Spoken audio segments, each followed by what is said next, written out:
오늘 본문은 세겜에서 디나의 강간 사건을 경험한 야곱이 베델로 올라가 엘베델의 단을 쌓은 이후에 하나님이 야곱에게 복을 주시는 그런 내용입니다. 베델로 올라가서 엘베델의 단을 쌓았던 야곱에게 하나님이 다시 나타나셔서 복을 주시는 구체적인 내용을 확인하기 전에 9절의 말씀을 조금 우리가 주목해 볼 필요가 있습니다. 9절을 보시면 야곱이 밧담 아람에서 돌아오매라고 되어 있죠. 야곱이 밧담 아람에서 돌아오니까 하나님이 다시 야곱에게 나타나셔서 복을 주셨다. 그렇게 연결됩니다. 그러니까 밧담 아람에서 돌아온 것이 결정적인 계기가 된 것처럼 하나님이 야곱에게 다시 나타나셔서 복을 주시는 결정적인 계기를 9절에서는 밧담 아람에서 돌아오는 것으로 묘사를 하고 있습니다. 근데 우리가 알다시피 밧담 아람은 하란이에요. 야곱의 외삼촌 라반이 살던 곳이에요. 그리고 아브라함의 고향이기도 하죠.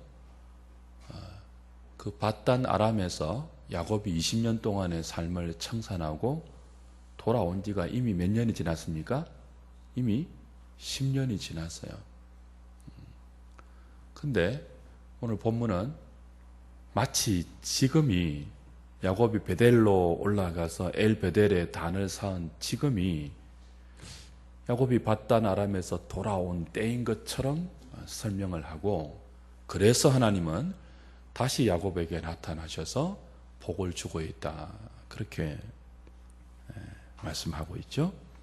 왜 이미 10년 전에 야곱이 밧담 아람에서 가나안 땅으로 돌아왔는데 하나님은 지금 이 베델로 올라가서 엘베델의 단을 쌓은 지금 밧담 아람에서 돌아온 것이다.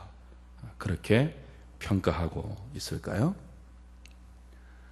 창세기 28장 15절을 보시면 우리가 이미 확인했죠.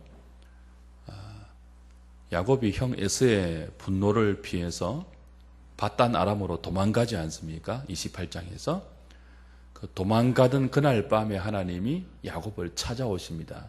그곳이 어디예요? 베델이에요. 베델.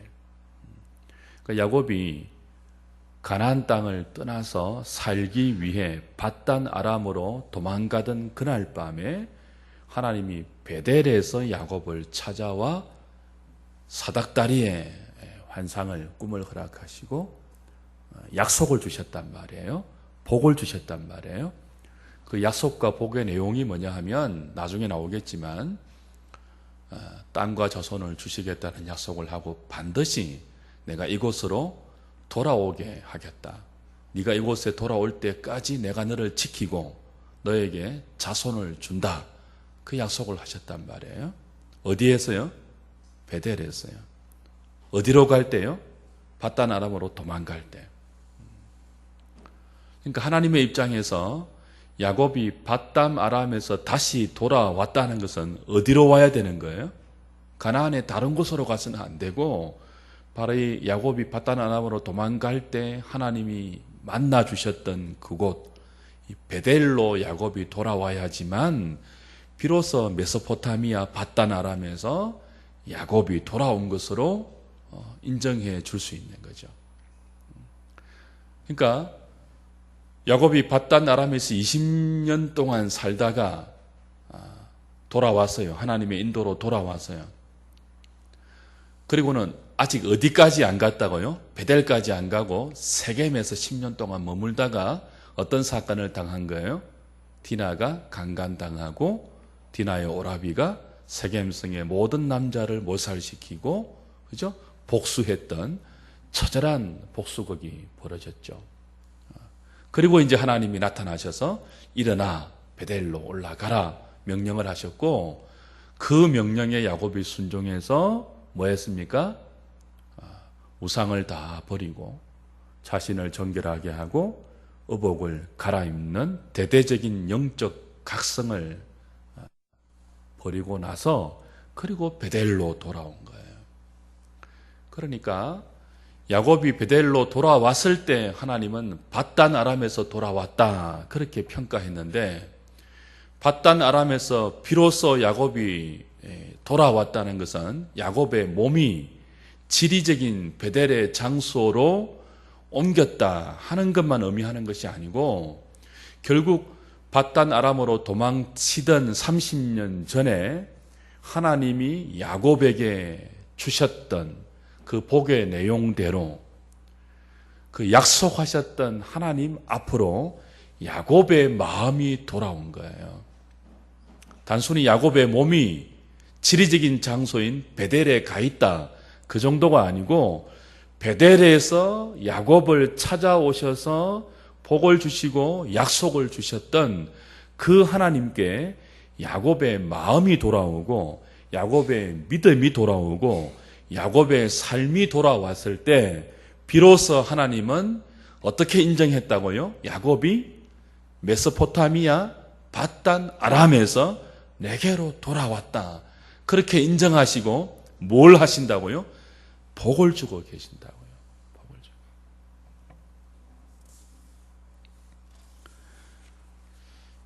결국 야곱이 베델을 떠나서 밧단 아람으로 갔다가 다시 베델로 돌아온 것. 어떻게 돌아왔죠? 그냥 돌아오지 않습니다.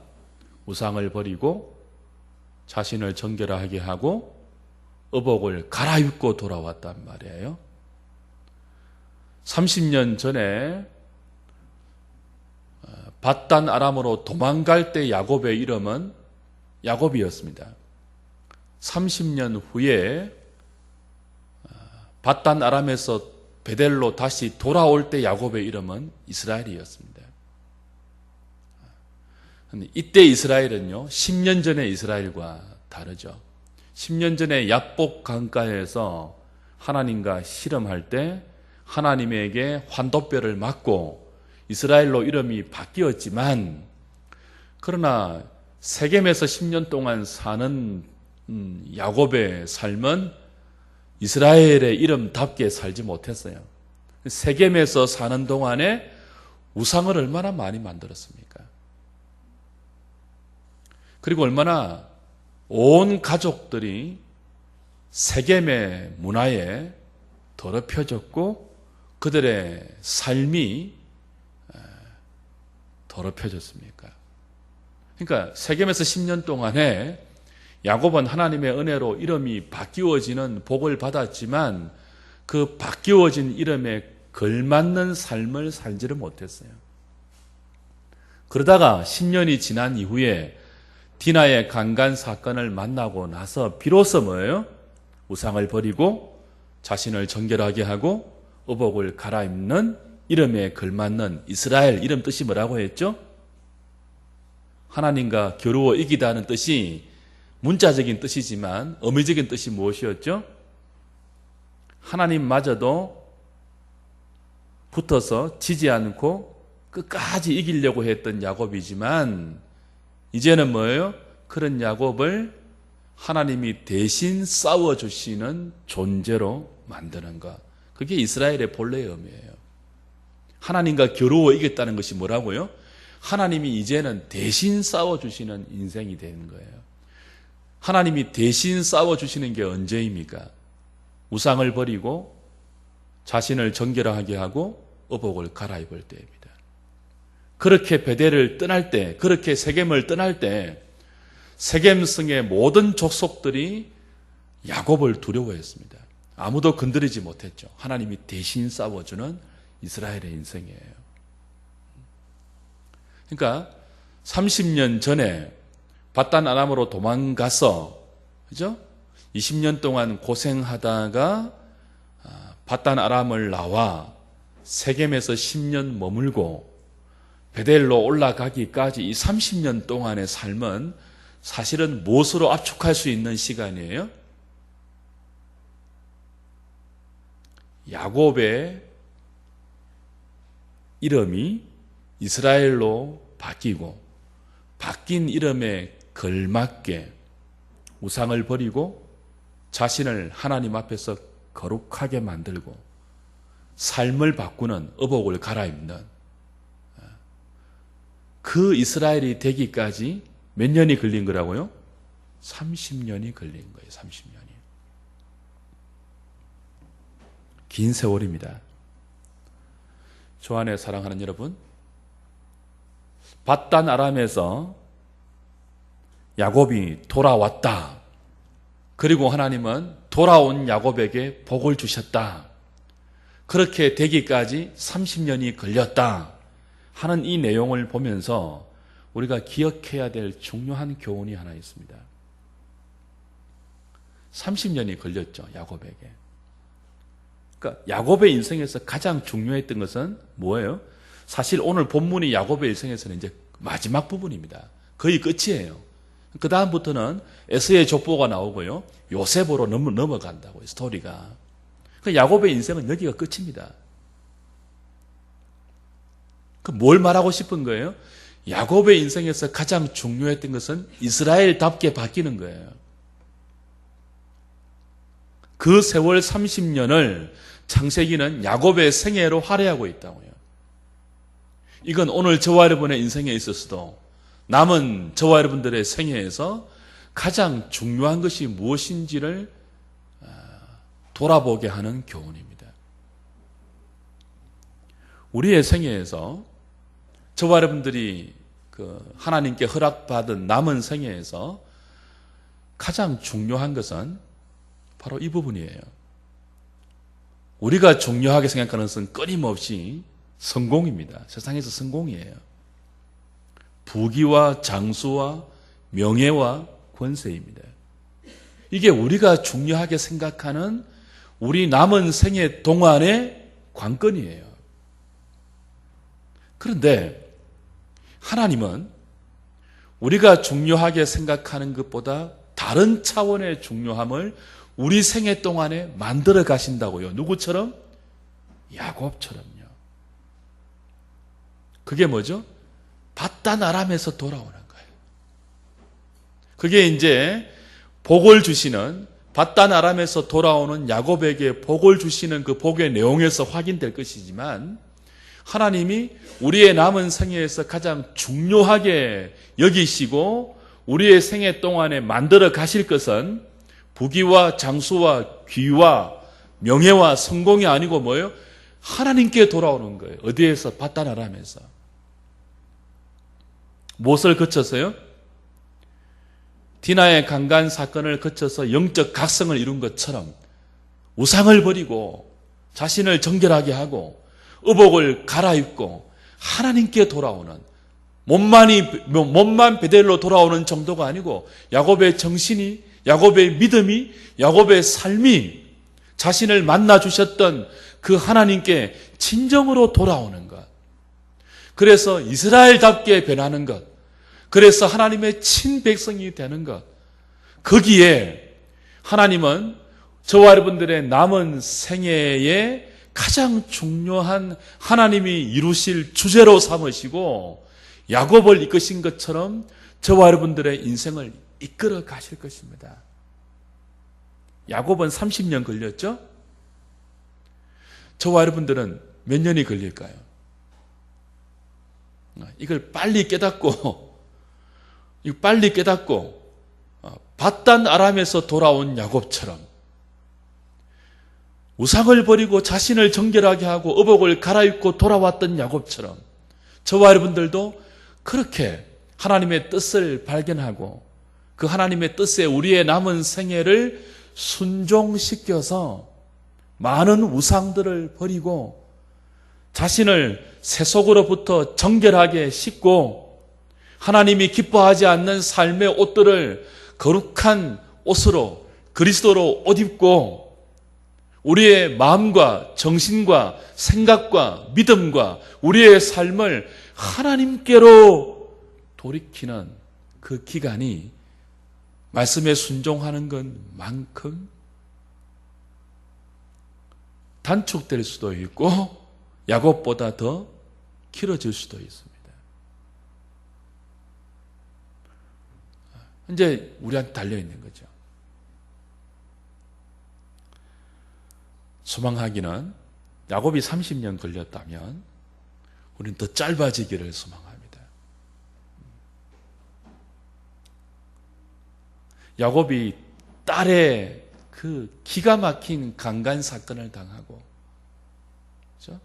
엄청난 삶의 우여곡절을 겪으면서 비로소 이스라엘로 돌아오는 그 30년의 세월을 돌고 돌아서 왔다면 야곱에게는 반면교사가 없었잖아요.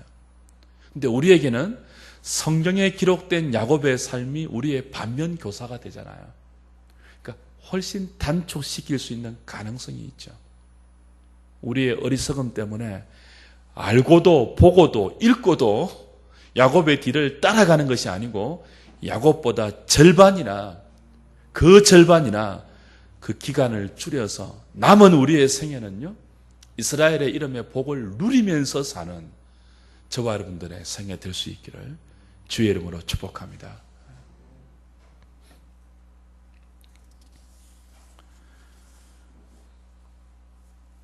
그 뒤에 나오는 것이 이렇게 영적 각성을 통해서 하나님께 돌아왔던 야곱에게 하나님이 주시는 복이에요. 9절 후반부터 13절까지죠. 첫 번째는 하나님이 그에게 이르시되 내 이름이 야곱이지만은 내 이름을 다시는 야곱이라 부르지 않겠고 이스라엘이 내 이름이 되리라 하시고 그가 그의 이름을 이스라엘이라 부르시고, 이미 10년 전에 주셨던 복인데 다시 확인시키십니다. 절대로 이제는 야곱으로 살지 말라. 네가 조금 전에 베델에서 드렸던 이 엘베델의 예배처럼 계속 이스라엘로 살아라라고 다시 야곱의 존재됨과 그의 남은 생애의 의미를 하나님이 다시 확인시켜주는 작업이에요. 너는 이제 야곱 아니야. 너는 이제 이스라엘이야. 내가 대신 싸워주는 인생이야. 네 머리, 네 지혜, 네 경험 동원해서 싸울 필요 없어. 내가 대신 싸워줄 거야. 네 남은 생애를 나에게 맡겨. 다 주지 않을래? 제발 주렴. 30년 동안 돌아서 이제 이스라엘로 왔는데 다시는 내가 싸우지 못하도록 네가 먼저 나서지 마. 내가 대신 싸워줄게. 확인시켜주는 거죠. 주 안에 사랑하는 여러분, 우리가 하나님보다 앞장서서 우리의 머리를 앞세우고 우리의 경험 앞세우고 우리의 잔꾀를 앞세워서 우리 인생을 내가 싸우면요, 하나님이 보고 계실 수밖에 없어요. 하나님이 싸우시도록. 그래서 하나님이 승리하시는 그 승리를 우리의 승리로 누릴 수 있도록 내가 앞장서는 자리에서 한 걸음 뒤로 물러가 하나님을 앞장세우는 이스라엘의 삶을 살아내는 저와 여러분 될 수 있기를 주의 이름으로 부탁합니다. 하나님이 싸우게 하십시오. 이어서 주시는 복이 뭐죠? 11절 하나님이 그에게 이르시되 나는 전능한 하나님이라 생육하며 번성하라 한 백성과 백성들의 총회가 내게서 나오고 왕들이 내 허리에서 나오리라. 내가 아브라함과 이삭에게 준 땅을 내게 주고 내가 내 후손에게도 그 땅을 주리라 하시고. 여러분 많이 보았던 복이죠? 많이 들었던 약속이죠? 어떤 약속이에요? 땅과 자손의 약속이에요. 이 약속을 처음 주셨던 사람이 누구예요? 아브라함이에요. 아브라함. 창세기 12장부터. 그러니까 아브라함과 이삭을 이어서 야곱에게까지 내려오고 있는 복을 다시 확인시키죠.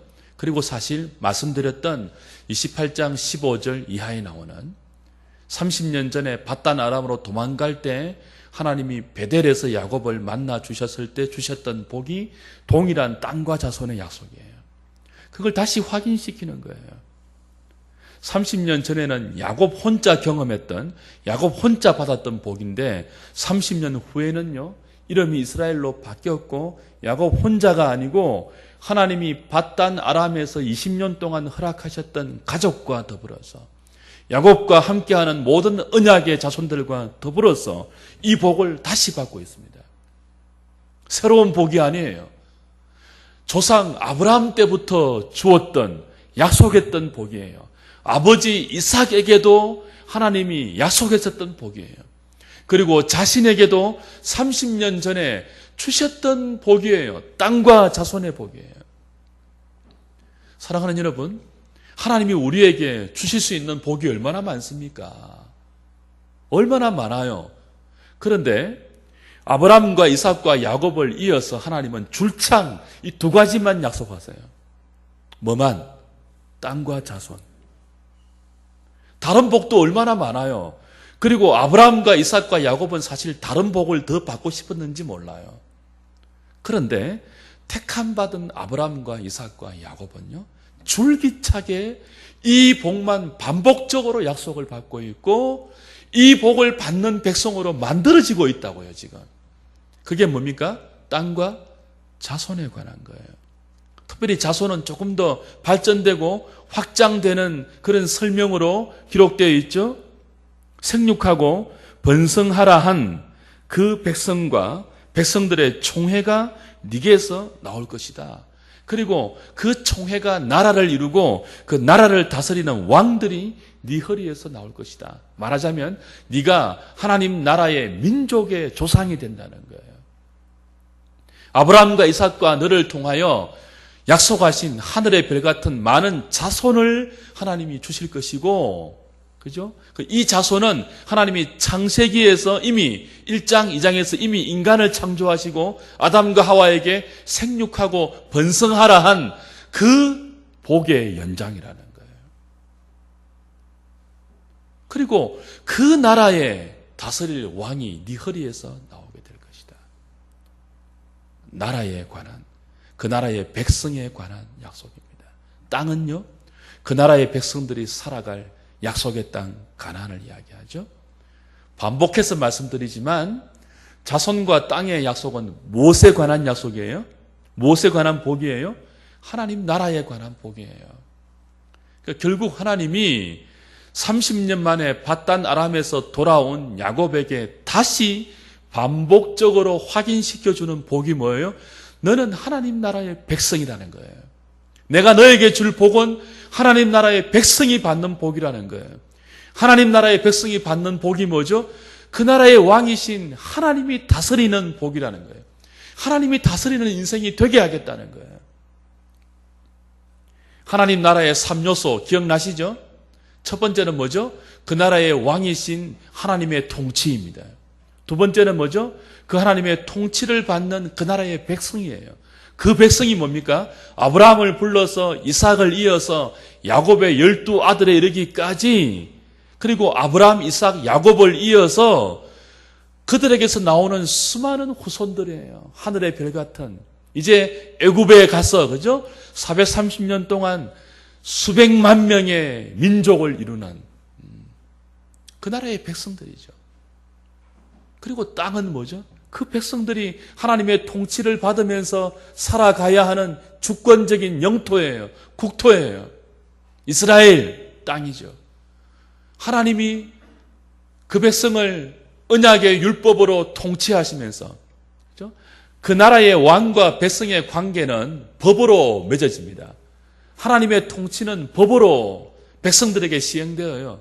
그게 통치 룰입니다. 그게 언약이죠. 율법이죠. 그 모델이, 그 샘플이, 그 예표가 뭐예요? 아브라함과 이삭과 야곱과 그리고 이어지는 요셉으로 연결되는 하나님 나라의 백성 라인이라고요. 그러니까 저와 여러분들이 하나님께 붙들려서 하나님이 저와 여러분들에게 궁극적으로 주시고자 하는 복이 있는데 땅과 자손의 복이에요. 어떤 복 정도가 아니고요. 부귀와 영화와 장수와 명예의 복 정도가 아니고, 이건 주의로 나 또 할 건데, 땅과 자손에 관한 복이라고요. 그게 뭐라고요? 하나님 나라의 백성이 되는 거예요. 하나님의 다스림을 받는 복이에요. 하나님이 나의 왕이 되는 복이에요. 그래서 그 왕이 내 인생을 대신해서 싸워주시고 그 왕이 내 인생을 책임지는 복이에요.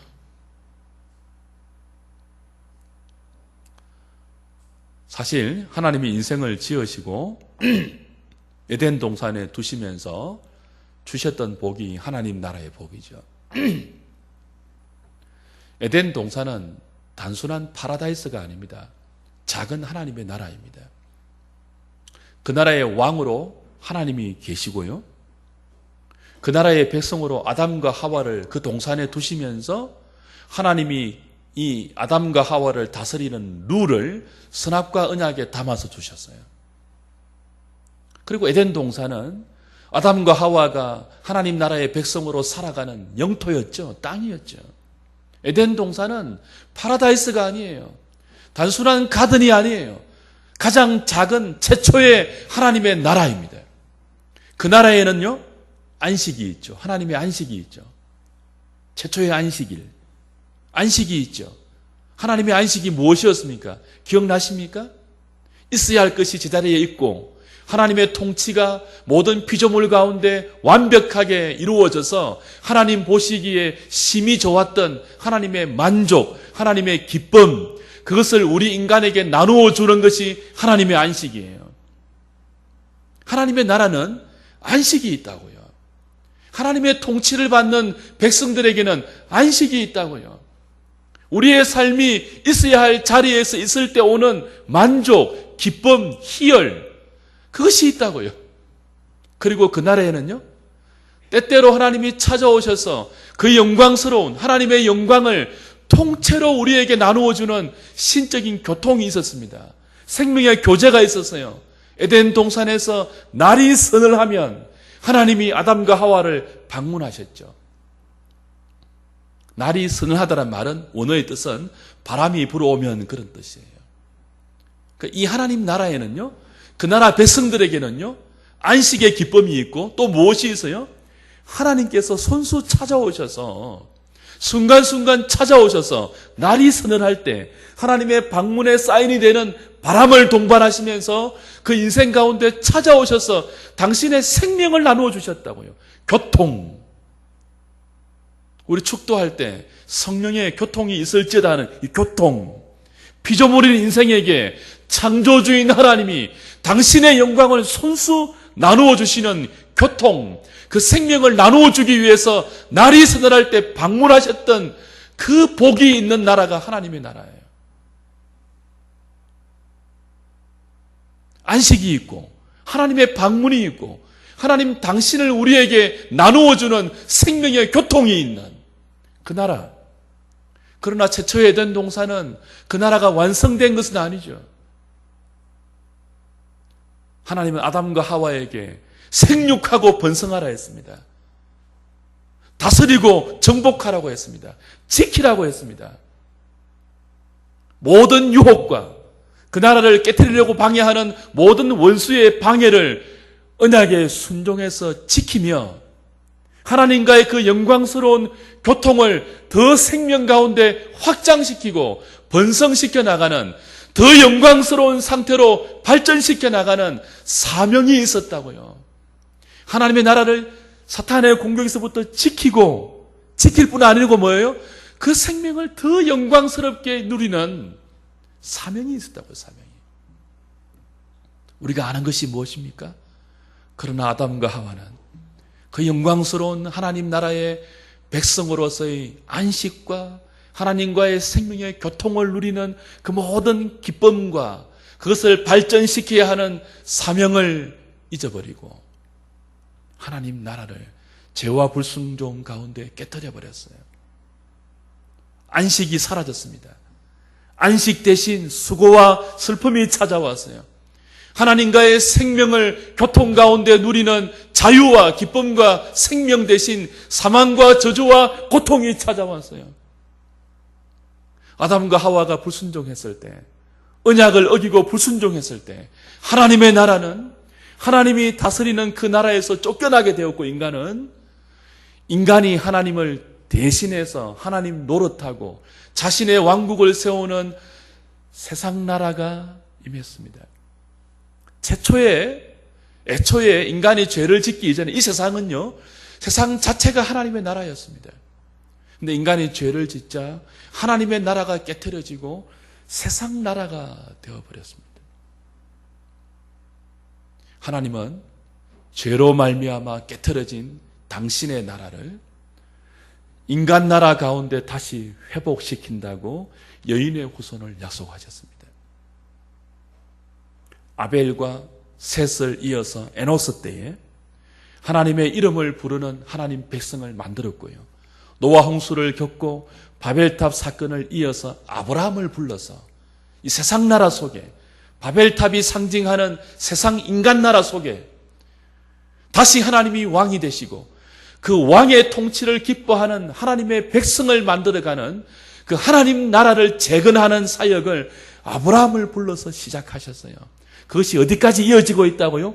이삭과 야곱을 이어서 그가 30년 만에 바단 아람에서 돌아오는 것으로 지금 진행되고 있다고요. 그리고 베델에서 자신을 정결케 하고 우상을 버리고 옷을 갈아입고 하나님께 엘 베델의 예배를 드리는 야곱에게 하나님이 어떤 복을 주고 있다고요? 다시 땅과 자손의 복을 주고 있다고요. 뭐예요? 죄로 말미암아 깨트려진 안식의 나라, 하나님의 생명이 인간 가운데 감히 교통되어지는 영광의 나라, 이 생명의 나라, 그것들을 내가 너를 통해서 이룰게. 이 인간 나라 속에서 수고가 있고 안식이 없고 수고하고 무거운 짐만 잔뜩 지고 사망을 향하여 달려가는 이 인생 가운데 내가 너를 통해서, 너의 조상 아브라함과 이삭을 이어 너를 통해서 하나님의 나라, 나의 나라를 이루고 너를, 그리고 너의 후손을 그 나라의 백성으로 삼아서 다시 안식을 줄게. 다시 내 생명을 줄게. 약속하고 있는 것입니다.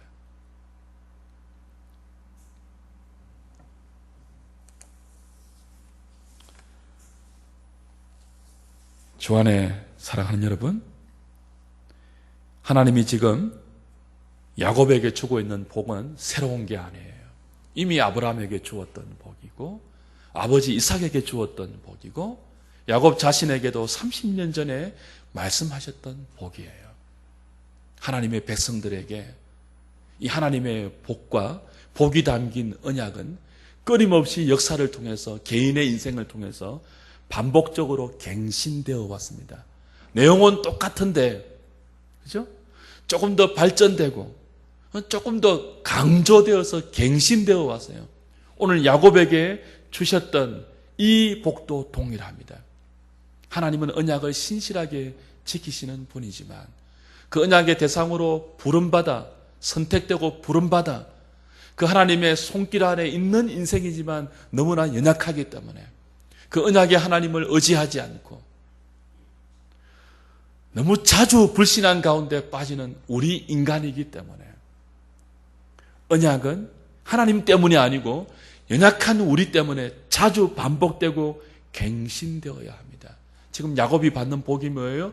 그 언약을 갱신받는 복이에요. 다시 네가 누구인지를 알게 하는 복이에요. 우리는 가만히 두면요, 늘 하나님께 자동적으로 멀어지는 존재입니다. 가만히 두면 하나님께 가까이 가는 존재가 아니고, 가만두면요 물결에 떠내려가듯이 하나님과 반대 방향으로 떠내려가는 존재가 우리들이라고요. 그래서 언약의 갱신이 필요합니다. 반복적인 복을 다시 확인시켜주는, 우리가 누구인지를 다시 확인시켜주는 언약의 갱신이 필요하다고요. 그 갱신을 통해서 우리도 모르는 사이에 복된 하나님과의 관계에서 멀어져 세상 쪽으로 한없이 떠내려간 우리를 다시 하나님께로 돌아오게 하는 이 작업이 뭐예요? 언약의 갱신 작업이에요. 다시는 야곱으로 살지 말라. 이스라엘로 살아라. 너는 땅과 자손의 약속을 받은 나의 언약의 백성이다. 내 나라의 백성이다. 어디까지 떠내려갔니? 다시 돌아와. 그거죠.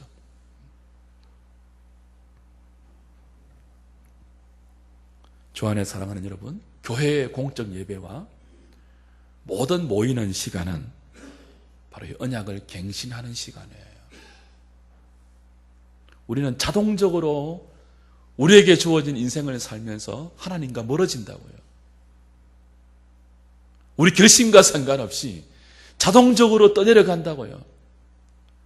그런데 하나님이 허락하신 공적 교회의 모임을 통해서, 예배를 통해서 말씀을 들으면서 우리가 나도 모르는 사이에 얼마나 하나님과의 바른 관계에서 멀리 떨어져 왔는지를 말씀을 들으면서 확인받죠. 그리고 다시 하나님께로 돌이키죠.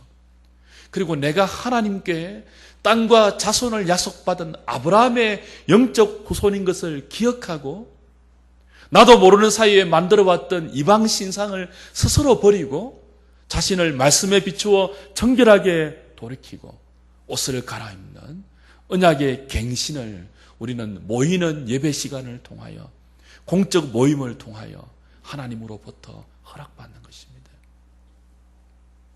이 모이는 시간, 말씀을 듣고 그 말씀 붙들고 기도하는 시간이 없으면요, 이 영적 갱신이 없으면요, 우리는 어디까지 떠내려갑니까? 한없이 떠내려가요. 어디로요? 세상으로. 자기 야망을 향하여, 자기 계획을 향하여, 부귀와 성공과 영화와 장수와 명예를 위하여 끝까지 끝없이 떠내려가요. 그래서 예배가 중요한 거죠. 우리는 억지로라도 나와서 말씀을 들어야 돼요. 피곤하고 힘들어도 말씀을 들어야 돼요. 듣기 싫은 말씀도 들어야 돼요. 그리고 말씀 붙들고 기도해야 돼요. 그래야 떠내려갔던 우리의 삶을 다시 하나님께로 돌이킬 수 있는 거죠.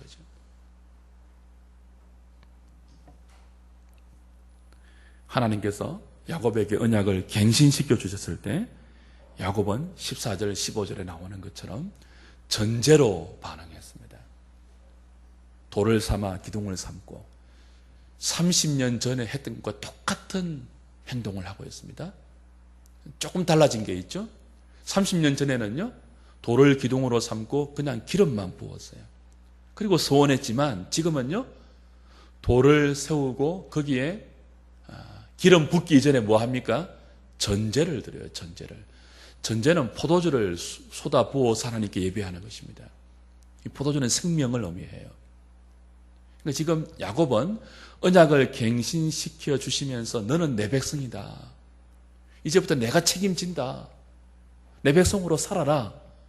라고 말씀하시는 하나님 앞에 야곱은 무엇을 드립니까? 포도주를 전제로 드린다고요. 생명을 드린다고요. 자기의 생명을 드리고 그 위에 기름을 부어요. 그러면 다시 불이 확 지단해서 불이 확 하고 다시 있는 거죠. 부흥입니다. 부흥. 전제를 드리는 것, 포도주를 드리는 것, 하나님 앞에 생명을 다 드리는 거예요. 하나님, 나로 하여금 영적 각성을 허락하시고 언약을 갱신시켜 주시면서 하나님의 백성으로 살라고 하시는 그 하나님, 하나님 백성으로 내가 너를 다스리고 네 인생을 책임진다 약속하셨던 하나님, 알겠습니다. 그렇게 살겠습니다. 만약 그렇게 살지 못하면 내가 다시 옛날처럼 이방 신상을 만들고 세겜에서 살아남기 위해서 나도 모르는 사이 이방 신상을 만들고 나를 더럽히고 옷을 더럽히는 삶을 살면 내가 포도주를 붓듯이 내 생명을 드리겠습니다. 내 생명을 취하셔도 좋습니다. 생명을 거는 예배를 드리고 있습니다. 자기 생명을 담보로 드리고 있어요. 내가 다시 우상을 섬기면, 내가 다시 야곱으로 돌아가면 내 생명을 취해도 좋습니다. 그런 뜻이죠. 생명을 드리면서 반응하고 있어요. 그 위에 기름을 부었을 때 제단에 불이 확 일른 거죠. 주 안에 사랑하는 여러분, 부흥이 무엇입니까? 사늘하게 식었던 우리의 가슴에 하나님을 향한 열정이 다시 불타오르는 것입니다. 오늘 우리에게 이 부흥이 필요하지 않습니까? 세상을 향해서는 끝없이 열정이 솟아오르는데 우리의 취미와 내가 즐기는 것과 내가 기뻐하는 일에는 우리의 모든 시간을, 재물을 아낌없이 쏟아붓지만 하나님과 그의 나라와 복음을 위해서 우리도 모르는 사이에 얼마나 사늘하게 식어진 가슴을 안고 이 세상 삶에 파묻혀 살아가고 있습니까? 주를 향한 열정이 다시 불타오를 필요가 있지 않습니까? 어떻게 불타오릅니까? 포도주를 부어야죠. 하나님 앞에 내 생명을 부어야죠. 그 위에 기름을 부을 때 식었던 우리의 가슴에 부흥의 불길이 다시 번지면서 위대한 결단이 생길 수 있는 것입니다. 오늘 밤이 포도주를 붓고 그 위에 기름을 부으면서 언제부터인지 모르지만 왜인지 모르지만 사늘하게 식어있는 주를 향한 우리의 가슴이 다시 뜨겁게 불타오르고 다시 활활 타오르는 그런 기도의 밤, 부흥의 밤, 영적 각성과 언약 갱신의 밤이 될 수 있기를 주의 이름으로 축복합니다.